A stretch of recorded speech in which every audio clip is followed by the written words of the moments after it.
शौकत खानम दा पुत्र इमरान खान इंतहाई दलेर आ, बहादुर आ। 6 लाख उलमा दा वारिस कह रहा वा कि मैं मुल्क छोड़ दूंगा, गुलामी की जिंदगी नहीं गुजारूंगा। इस 6 लाख उलमा दे वारिस दा तकवा वेख लो, एदा ईमान वेख लो।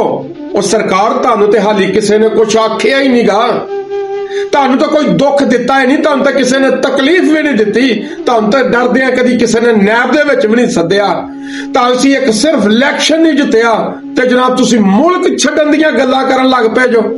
ते जिहड़े 6 लाख उलमा तानू अपना वारिस समझदे ने वो किथे जाणगे।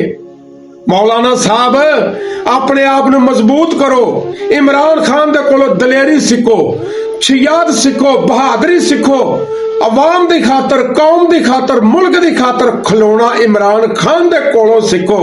शायद मौलाना साहब तुसी वो लफ्ज नहीं सुने, जब कभी जमीर के सौदे की हो बात तो डट जाओ हुसैन के इनकार की तरह।